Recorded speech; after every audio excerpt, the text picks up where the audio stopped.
आज की क्लास में वैसे मैंने कल आपको कहा था कि हम मीडिया क्वेरीज पढ़ेंगे, लेकिन मीडिया क्वेरीज आई गेस वो पूरी वेबसाइट बन जाए ना, उसके बाद ज़्यादा बेहतर समझ में आएगा।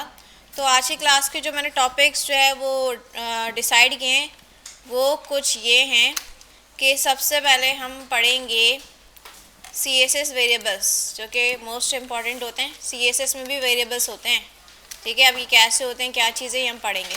फर्स्ट टॉपिक हमारा ये होगा, ठीक है। दूसरा टॉपिक हमारा है CSS यूनिट्स। ये क्या होते हैं, आपने पिक्सेल्स पढ़ा है। पिक्सेल्स के जी पढ़ चुके हैं, पक्की बात है। रैम एम परसेंटेज पढ़ चुके हैं, चलो भाई ये तो बेहतरीन हो गया। अच्छा भाई, फिर हमने पढ़ना है कि फ्लैक्स बॉक्स का एक टेस्ट होगा आपका in the sense of game, ठीक है। गेम है, वहाँ पे जाकर आप लोगों ने फ्लैक्स बॉक्स कंप्लीट पढ़ लिया, लेकिन उससे पहले आई गेस मुझे याद आ रहा है कि अगर चाइल्ड की प्रॉपर्टीज़ आप लोगों ने नहीं पढ़ी फ्लैक्स बॉक्स में, तो वो प्रॉपर्टीज़ हम देख लेंगे, चाइल्ड प्रॉपर्टीज़ इन फ्लैक्स बॉक्स, ठीक है। और जी इंडेक्स वाली आई गेस इसमें एक रह गया था, जी इंडेक्स इन पोजीशन, ये पढ़ाया मैंने आपको, ये रह गया सही। ये एक छोटी सी प्रॉपर्टी है, ये हम जस्ट देखेंगे उसको। पोजीशंस तो मैंने आपको पढ़ा दिया, रिलेटिव, एब्सोल्यूट और फिक्स्ड, और चौथी कौन सी थी, स्टिकी, वो पढ़ चुके हैं, ठीक है। और लास्ट में जाके हम फिग्मा एक्सट्रैक्शन सीखेंगे। फिग्मा क्या होता है, फिग्मा की फाइल होती है, डिज़ाइन होता है, वहाँ से कैसे आप मीडिया वगैरह एक्सट्रैक्ट कर सकते हैं। तो छोटे छोटे टॉपिक्स हैं आज की क्लास के। प्रैक्टिकली आपको टाइम मिलता जाएगा, और असर की जब आपकी नमाज़ होगी तो उसमें मैं आपको ब्रेक का टाइम दे दूँगी कि जो लड़कियाँ नमाज़ पढ़ना चाहें वो जा सकती हैं, ठीक है। तो ये टॉपिक्स होंगे, हम स्टार्ट कर रहे हैं पहले टॉपिक से। सबसे पहले टॉपिक का नाम क्या है, CSS वेरिएबल। अच्छा, वेरिएबल ना जावास्क्रिप्ट में होते हैं, आप लोगों ने अगर सुना हो तो, लेकिन CSS में वेरिएबल्स का क्या काम भाई। वेरिएबल इंग्लिश का वर्ड होता है, इसकी लिटरली मीन क्या होते हैं, किसी को पता है। वेरिएबल जो है वेरी से निकला है, जो वर्ड हमारे पास होता है वेरी। वेरी क्या होता है, चेंजेबल, जो चेंज होता रहता है, ठीक है। मतलब वेरिएबल क्या होगा, उसमें कोई आप जो है वैल्यू स्टोर करवाओगे और उस वैल्यू को बाद में आप चेंज भी कर सकते हो, ठीक है। अच्छा भाई, हमारे लिए CSS में कैसे ये कारआमद है। लेट सपोज आपने एक कलर है, ठीक है, कलर का एक कोड है, आपने वो हेडिंग में भी लगाया है, वो कहीं बटन में भी लगाया है, कहीं फूटर में भी लगाया हुआ है, ठीक है। अब उस कलर को लिखने के लिए बार बार आपको वो कोड जो है कॉपी पेस्ट करना पड़ेगा। चलो हम इसको ट्राई करते हैं प्रैक्टिकली, कि फटाफट से फोल्डर बना लिया मैंने आज की क्लास का, और फाइल हम बना लेते हैं index.html, और ये आ गया आपका स्ट्रक्चर, और CSS की फ़ाइल कनेक्ट कर लेते हैं इस तरह से, और यहीं से हम फाइल बना लेते हैं, ठीक है। लेट सपोज आपके पास हेडिंग है, ठीक है, उसमें हेलो लिखा है या कोई भी एलिमेंट है, और आगे जाके हम कोई डिव बना लें, कोई पैराग्राफ बना लें, सही। इसके बाद हम लिख दें पैराग्राफ में लॉरम लिख देते हैं हम 100, ठीक है। उसके बाद में जाकर एक एलिमेंट बना लें, कुछ भी रैंडम अभी एलिमेंट्स बना रहे हैं, इतना कुछ स्ट्रक्चर हम खास सोच नहीं रहे। एंकर टैग है, उससे मैंने लिख दिया फेसबुक, सही। इसका हम आउटपुट देखेंगे तो सिंपल HTML ही देखेगी, जो कुछ भी हमने बनाया इसमें कोई सरप्राइज़ नहीं है।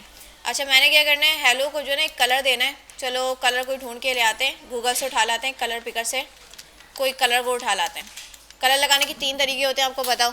कलर नेम भी पास कर सकते हैं, उसका कोड भी मिल जाता है, RGB वैल्यू मिल जाती है, हेक्सा कोड भी मिल जाता है, जिस भी तरीके से आप लगाना चाहें। चलो मुझे ये पसंद आ रहा है RGB, मैंने ये कॉपी कर लिया, कोड मुझे मिल रहा था, ठीक है। या तो इसको मैं स्विच कर सकती हूँ, इसमें ऑप्शन होता है कि ये हेक्सा कोड दिया हुआ है RGB, और ये कॉपी वाला हमारे पास सारे कोड आ जाएगा। खैर हम ये कर लेते हैं, ठीक है। तो मैं कहती हूँ कि H1 पे ना ये वाला कलर अप्लाई कर दो आप, ठीक है। तो कलर की प्रॉपर्टी होगी RGB, और इसमें जो रखना है वो मुझे वैल्यू मिल रही है, तो मैंने पेस्ट कर दिया, इसमें कोई मसला। कलर अप्लाई हो जाएगा, H1 पे जाकर हम देखें तो हो गया, सही। अच्छा, कलर से बेहतर ना बैकग्राउंड कलर कर देते तो आप लोगों को ज़्यादा प्रोमिनेंट नज़र आएगा, सही। कलर इसका वाइट कर देंगे, कोई मसला नहीं है। अच्छा, अब यही वाला कलर मुझे आगे जाके एंकर टैग पे लगाना है, किसी और एलिमेंट पे लगाना है, तो हमें दोबारा से जाके वो एलिमेंट सेलेक्ट करना पड़ेगा, और ये जो है कोड इस तरह से कॉपी करके हम पेस्ट कर रहे होते हैं, ऐसे कुछ कर रहे होते हैं, सेम कलर लगाना होता है हमने, ऐसा हम कुछ कर रहे होते हैं, ठीक है। अब बताओ ज़रा, मुझे वेबसाइट पे ना कोई 10 जगह पे यूज़ करना है, ये 10 एलिमेंट्स पे, तो मुझे 10 बार ये काम रिपीट करना पड़ेगा, है ना, रिपीटेशन हो जाएगी। तो क्या होता है कि CSS कहते हैं भाई इसके लिए ना वेरिएबल्स बना लो, ठीक है। ज़रूरी नहीं कलर हो सकता है पैडिंग की कोई वैल्यू हो सकता है कोई और प्रॉपर्टी है जो आप रिपीट कर रहे हो, सिर्फ कलर के केस में नहीं होगा, कोई भी ऐसी प्रॉपर्टी जिसको आप रिपीट कर रहे हो एलिमेंट्स पे लगाने के लिए, उसको आप वेरिएबल्स में रख सकते हो, ठीक है। वेरिएबल में एक वैल्यू स्टोर करवा ली, अब उसको आप रीयूज़ कर सकते हो, फ़ायदा इसका ये। अच्छा, इसको बनाएंगे कैसे, आप टॉप पे लिखोगे हाइफन रूट, क्या लिखोगे, रूट, ऐसे कोई सिंटेक्स होता है इसका, ज़्यादा मुझे आ रहा है, कॉलन होता है गैस, कॉलन होता है, ठीक है। कॉलन करके आपने लिखना है रूट, सही। इसके अंदर जो वेरिएबल्स के नाम रखने हैं ना, जैसे मैं कह रही हूँ मेन कलर या प्राइमरी कलर या सेकेंडरी कलर, ऐसा कोई भी नाम आप रख सकते हो। तो नाम कैसे रखोगे? हाइफन के साथ, ठीक है। मैं कहती हूँ मेन कलर है भैया हमारा, ये तो हमने लगाना है, तो चलो इसका नाम मेन कलर रख देते हैं।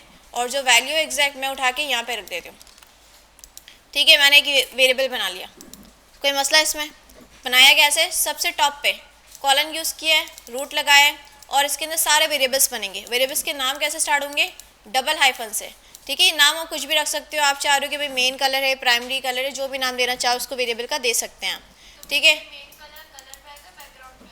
ये मेन कलर, अच्छा भाई मेन कलर जो है मैंने सिर्फ कलर लगाया है, ठीक है। इसका नाम यूज़ किया है मैंने, सही है। अब प्रॉपर्टी के जहाँ जहाँ कलर लगाना है ये वाला यूज़ कर सकते हैं हम, सही है। ये प्रॉपर्टी नहीं है, जैसे एक वैल्यू की कलर है, ठीक है। अब वो कलर हो सकता है मैं बैकग्राउंड यूज़ करूँ, हो सकता है मैं कलर में यूज़ करूँ, सही। कलर तो कुछ भी यूज़ हो सकता है ना। चलो हम इसको अब देखते हैं। तो ये मैंने कलर बनाया, मैं चाह रही हूँ बैकग्राउंड कलर में वो वाला कलर यूज़ होना चाहिए। ये मैं वैल्यू यहाँ पे नहीं लिखूँ, जो मैंने वेरिएबल बना के रख दी ना वहाँ से वैल्यू आनी चाहिए। तो यहाँ पे आप कैसे यूज़ करोगे? इसमें वार का आपको फंक्शन मिल जाएगा। देखिए यहाँ पे सजेशन भी आ रही है कि इसमें मेन कलर के नाम से वेरिएबल पड़ा हुआ है, तो मैंने इसको यूज़ किया। अब जो वैल्यू होगी ना, बस सिंपल वो उठ के यहाँ पे आ जाएगी। तो बैकग्राउंड कलर की प्रॉपर्टी तो यही वाली चलेगी, जो वैल्यू वो उठ के वहाँ से आ जाएगी, सही। अगर हमने सही किया है तो बैकग्राउंड कलर वही आना चाहिए, देखो आ रहा है, सही है। अब देखो एक बार वेरिएबल बना लिया, अब जहाँ जहाँ यही कलर आपने लगाना है तो वेरिएबल यूज़ करें, वेरिएबल का फंक्शन यूज़ करें आप, और उसके अंदर ये यूज़ कर लें आप, ठीक है। अब जैसे मैंने एक कलर बनाया है तो ज़रूरी थोड़ी है यही कलर वेरिएबल हम बना सकते हैं। लेट्स सपोज मैं चाह रहा हूँ एक पैडिंग का हम बना लें, ठीक है। मैंने रख दिया कि चलो पैडिंग के नाम से एक वेरिएबल है हमारे पास, उसमें कुछ ये वैल्यू पास की है मैंने 10 पिक्सल, तो कोई 20 पिक्सल, इस तरह से, ठीक है। दो वैल्यू पास की तो आपको पता है पहला वाला एक्सिस कौन सा होता है? वाई एक्सिस, और दूसरा एक्स एक्सिस। वाई का मतलब टॉप और बॉटम, और एक्स का मतलब लेफ्ट और राइट। अच्छा मैं चाह रही हूँ कि एंकर टैग पे ना बिल्कुल सेम यही वाली पैडिंग की वैल्यू आनी चाहिए, तो मुझे क्या यूज़ करना चाहिए? पैडिंग की।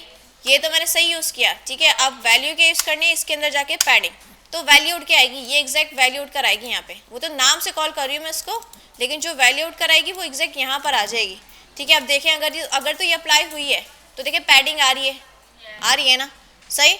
तो इस तरह से आप जो है वेरिएबल्स बना सकते हो, और यूज़ भी होता है बड़े प्रोजेक्ट्स में ना। आपको जगह जगह सेम थीम रखनी होती है, सेम कलर चाहिए होते हैं, तो आप वेरिएबल्स बना रहे होते हो। अच्छा इसका फ़ायदा क्या है कि अगर मैं यहाँ से ना कोई कलर चेंज करूँ, सही, तो जहाँ जहाँ यूज़ होगा ना इसका बड़ा फ़ायदा ये है कि सब जगह पे चेंज हो जाएगा, ठीक है। मैनुअली जाके मुझे चेंज नहीं करना पड़ेगा। वेरी का मतलब यही था ना, चेंज होने वाला, तो इसको आप बाद में भी चेंज कर सकते हो, और जहाँ जहाँ ये वेरिएबल यूज़ हुआ होगा उस जगह पे जाके चेंज भी हो जाएगा। आप लोगों ने देखा भी कि कलर जहाँ जहाँ मैंने लगाया था वहाँ पे चेंज भी हो गया, सही। तो इसमें कोई मसला कि कोई भी प्रॉपर्टी है आप बार बार वैल्यू यूज़ करो, एक बार बना के रख लो और उसको जगह जगह यूज़ कर लो, यूटिलाइजेशन आप उसकी कर सकते हो। वेरिएबल का यही फ़ायदा है, एक बार बना के रख लिया उसको यूज़ करते रहो हमेशा, ठीक है। और चेंज करोगे तो सब जगह चेंज भी हो जाएगा।